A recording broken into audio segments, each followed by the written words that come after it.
What's poppin', Chop Squad? It's your boy Slate D Biggs for AnimeMCS. Before I jump into this video, I wanted to let you all know how much I greatly appreciate the traction that my last couple videos have gotten. I've gained a couple subscribers. We've gotten some good watch time on it. It's really awesome. I really appreciate it, and it pushes me to want to keep on making the best Kingdom content that I can. Still being pretty early in the game, I have a lot of opportunity and room to grow, and we're gonna keep on going, my dudes. With that being said, I think it's time to get on with the video. Today, ladies and gentlemen, we need to have a discussion about KanKi.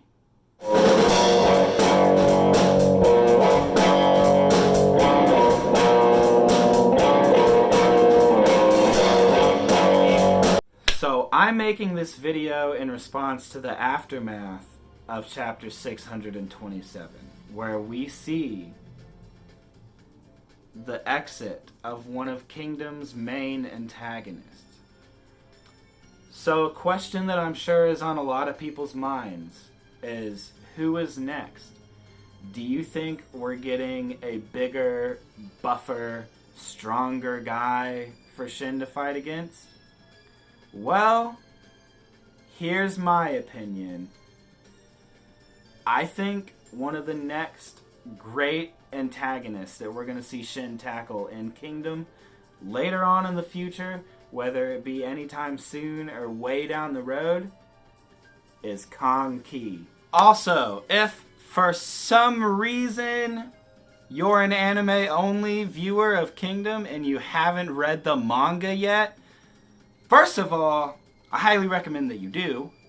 Second of all, major spoilers for KanKi and some of the events that happen later in Kingdom.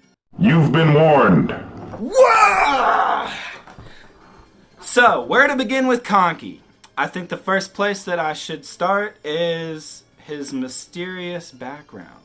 So what we've come to know about KanKi's past so far is that it's riddled with mystery. As far as anyone knows, he grew up in the southern mountainous regions of Chin as a bandit his whole life. He gained power and united a bunch of bandit tribes, which makes up his current day KanKi army. He became feared as the beheader. So through this dangerous reputation of just like running through towns and pillaging, raping, and literally personally beheading everyone that was captured, Chin had to step in. This is where Mogo comes in. Mogo saw something that obviously everyone sees in KanKi. He's a dangerous man, and he utilized this to bring KanKi into his army and help Mogo become like an even more powerful general, similar to what he did with Osen. Mogo took KanKi and Osen and brought them into his army, and basically he's the only one that really gave them a chance. So in the Way campaign, where we first are introduced to KanKi, the first thing we get to know about him is that this dude is dangerously cunning. He's a tactician. He uses very unconventional and aggressive tactics. One of his favorite things to do is completely destroy the morale of the enemy army through just cruelty. He sends tortured heads back to the commanders of the other army. He sends a fucking bag of eyeballs, and he makes a forest of bodies. He makes his way into the Way HQ of, I think it was Kaishibo, where he intends to kill Genbo, who is basically the tactician of their whole army. You see him disrespect Genbo, calling him trash, after he tries to recruit KanKi in a last-ditch effort to save his life, and then KanKi just lops his fucking head off. So that's how we're introduced to KanKi. Right off the bat, this man is bone-chilling. There are two very important arcs that I wanted to go over as far as KanKi's character goes and where I think he's going in the future.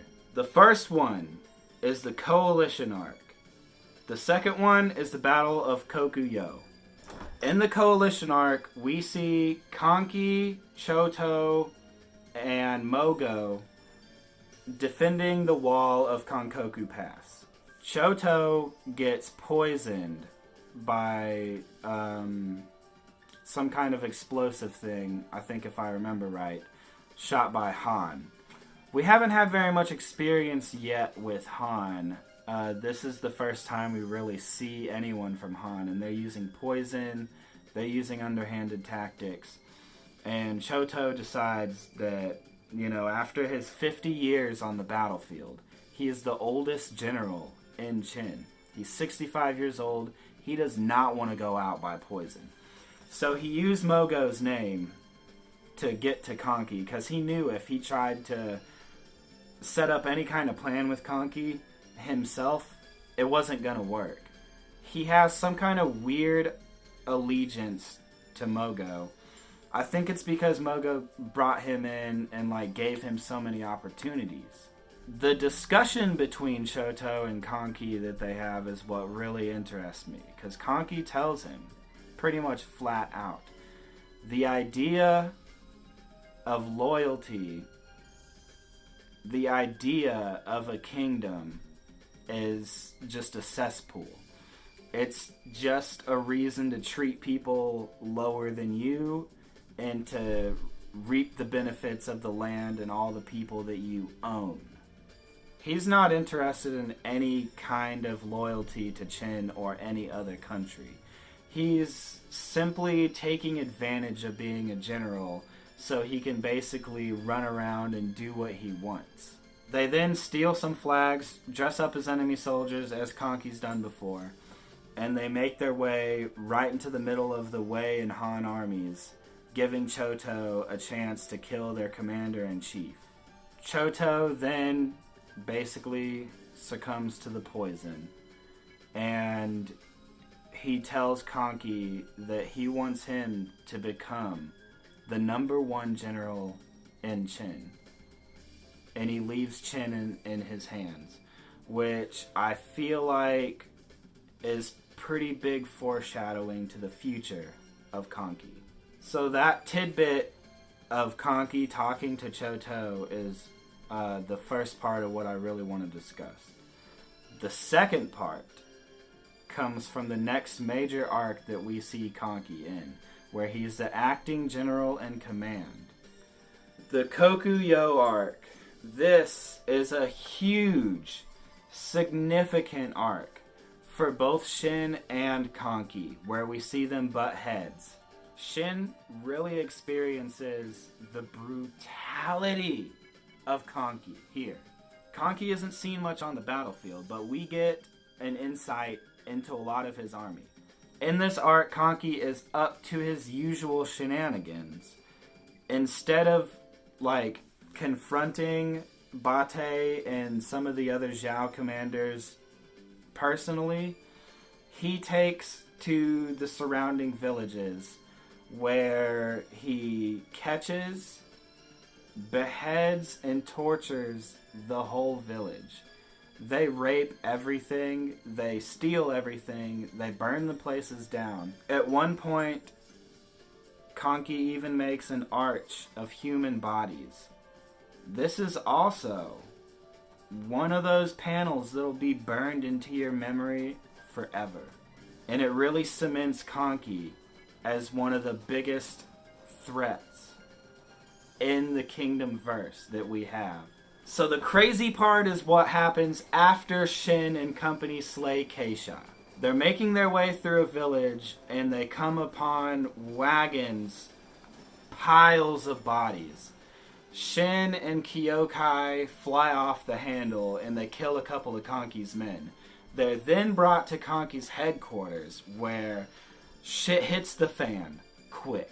Shin gets in a fist fight with one of KanKi's commanders. Kyokai slays a couple people, stopping them from shooting at Shin with arrows, and gets her blade to KanKi's neck. And this is where a real rift is cemented between KanKi and Shin forever.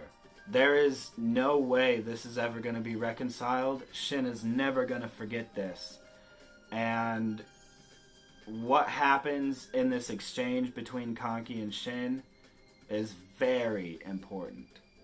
So after ordering his men to cut Denyu's head off, which thank God it doesn't happen, KanKi talks to Shin. Because Shin mentions the unification of China. He basically tells KanKi, you're not fighting war. You're basically just a group of bandits playing soldier. You're never going to unify China this way. And KanKi scoffs at Shin. The idea of unifying China, he says, is ridiculous. He basically tells Shin, you are one of the most twisted, evil bastards I've ever met. You seriously think that unifying China is gonna, bestow peace upon the land? You think you're gonna end all wars? Unifying China includes overwhelming each state with pure military might till they are not willing to fight anymore. You take the people, the lands, their possessions, everything they have, and you make it part of your country. And thank God Shin was able to slay Keisha before this exchange happened, because I think every single member of the High Shin unit would have been killed in this exchange if Shin hadn't had those accomplishments. This happening also leveled out his accomplishments to basically nothing. His discussion with Choto and then this exchange he has between Shin brings me to the conclusion of what I think is in store for the future of KanKi and the Kingdom verse alike. So let's review the couple important points that I was trying to make. KanKi does not believe in the unification of China. He thinks Shin is extremely idealistic and twisted and evil. If he seriously thinks that unifying China is some kind of heroic effort, their ideologies clash here. He also has very explicitly let the audience know that he has no allegiance to Qin, especially after Mogo dies. He has basically lost what I think to be KanKi's father figure. KanKi's men that have been there the longest say that he doesn't fight quite for the thrill of warfare. He doesn't fight because he's good at warfare. Deep inside, this man has a rage and an anger that he needs to get out, whether it's through sex, alcohol, or murder. I am extremely interested in KanKi's real upbringing, and I don't think it's necessary for us to get that, but man, do I want to know how this man was raised to this point. I want to see how he got here. He's truly one of the most interesting characters in Kingdom. He seeks to quell his anger and his rage through warfare, and it helps that he's fucking good at it. The man will tell you himself. He's fucking good at it. This brings me to KanKi's future. I think it wouldn't be hard for another state to somehow get a hold of KanKi and influence him to come over to fight for them. And I gotta be honest, KanKi would be one of the most fucking terrifying people to be fighting against in a war. I think that's where it's going. He's either gonna join Chu or Han. And I think Han is a very likely candidate because of how mysterious they are. I mean, sure, as far as antagonists go in Kingdom, there's a lot of room to grow because we haven't officially been through every single state. But I think that Han would be a good fit for KanKi, especially since they're already using poison and, I mean, they just seem fucking insane. I think that KanKi is going to end up moving over to Han or Chu or one of the other states. He's going to get bribed. He's going to get offered something that he can't refuse. Because we know he has no particular allegiance to Shin. And I really think seeing a real face-off between Shin and the High Shin unit boys against KanKi and his army would truly end up being one of the most fantastic moments of Kingdom. Potentially one of the greatest fights that we could ever hope to see. KanKi is such a well-written character. He's built up to truly be one of the most interesting antagonists of the series, but you can't really consider him that because he is fighting for the Shin army right now. But yeah, I felt like I needed to make this video about KanKi, his personality, who he is, and why I think that he is going to be moving over to another state, because it's just thinking about Shin truly going against KanKi. That's exciting. That is some good shit right there. And I don't think Hara's going to disappoint. He's kind of been hinting towards this the whole series. And historically, I think that there's some truth to this, but I'm not sure. That's all I got for this video. Let me know what you think about the points I brought up about KanKi, and do you think he's going to move over to another state, or do you think he's just going to become one of the 6 great generals of the heavens when they reenact that and open it back up in Shin? Or by then, is he going to move and be fighting against us? Share the video with anyone that you think would be interested. I would greatly appreciate it if I got some likes. Let's discuss KanKi in the comments. That would be really fun. I hope you all are having a very, very good New Year's. Peace out, y'all.